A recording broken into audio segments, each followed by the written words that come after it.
Salam budaya Rahayu.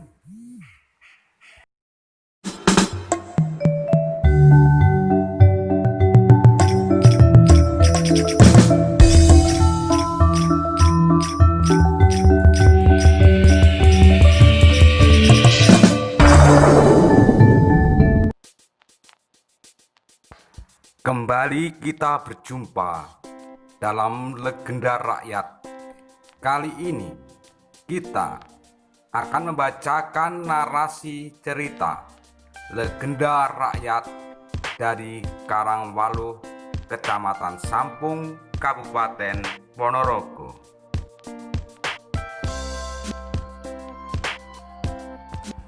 Tersebutlah pada zaman dahulu seorang bernama Secodrono.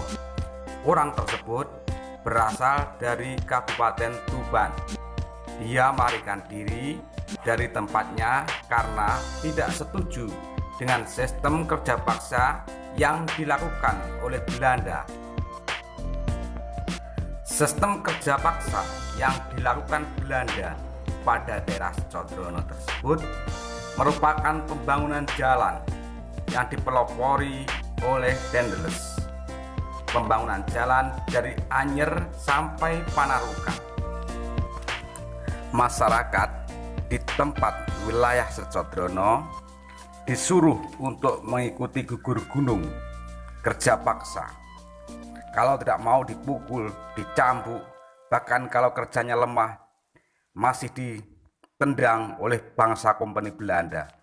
Melihat hal semacam itu, Secodrono bersama kawan-kawannya berontak marah.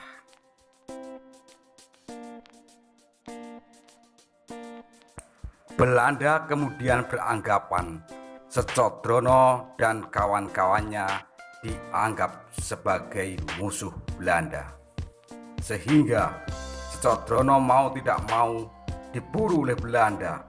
Siapa yang menyembunyikan Secodrono bakal dikenai hukuman oleh Belanda.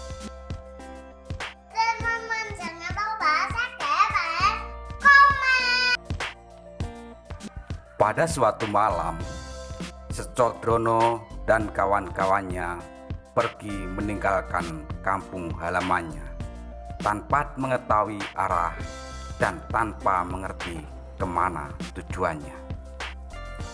Karena keinginan dari Secodrono dan kawan-kawannya hanyalah ingin menghindari burunan dari kompeni Belanda, sebab telah dipasang namanya, telah disiarkan namanya oleh Belanda.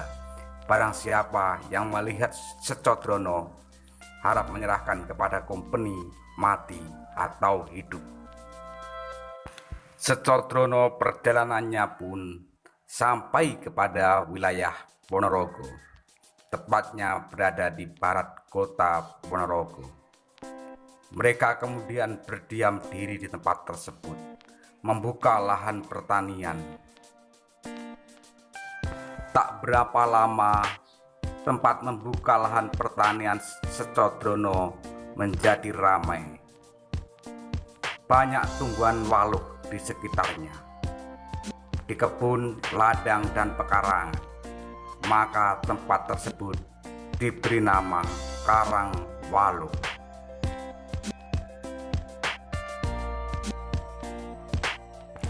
Tidak jauh dari tempat di mana Secodrono membuka lahan pertanian, tersebutlah seorang tua bernama Kyai Gonggong. Kyai Gonggong ini memiliki seorang anak, tapi tidak bersifat seperti manusia dan bukan manusia, yakni adalah seekor ular naga yang besar. Naga tersebut memiliki namanya Joko Linglung. Maka tempat di mana Kyai Gonggong dan Joko Linglung ini berada diberi nama Linglungan.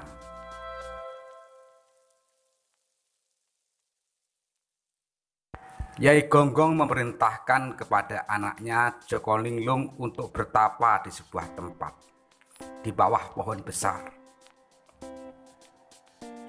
Tempat pertapaan tersebut kini bernama Dukuh Nogo. Secodrono suatu hari melihat ada ular naga besar di bawah pohon. Maka ia berencana kepada kawan-kawannya untuk membunuh ular tersebut. Karena anggapan Secodrono bila tidak dibunuh tentunya akan mengganggu pedukuhan yang baru saja dibukanya. Kyai Gonggong mendengar hal ini. Kemudian ia memerintahkan kepada Joko Linglung untuk berpindah bertapa ke arah timur utara. Pesan Kyai Gonggong, jangan berhenti bila belum melihat sebuah umbul besar. Dan di situ bertapalah. Maka Joko Linglung berjalan ke arah timur utara dan berhenti di sebuah umbul besar.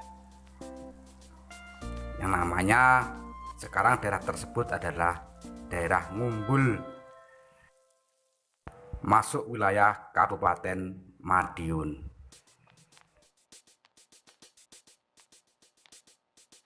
Dari jauh Kyai Gonggong mengamati perjalanan Joko Linglung. Hanya terlihat kepala naganya saja, badan dan ekornya tidak terlihat. Maka tempat tersebut diberi nama Sirah Nogo. Sirah Nogo ini letaknya sekarang tidak jauh dari Ngumbul di Kabupaten Madiun.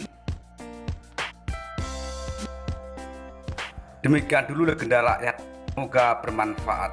Akhirnya, salam budaya, rahayu.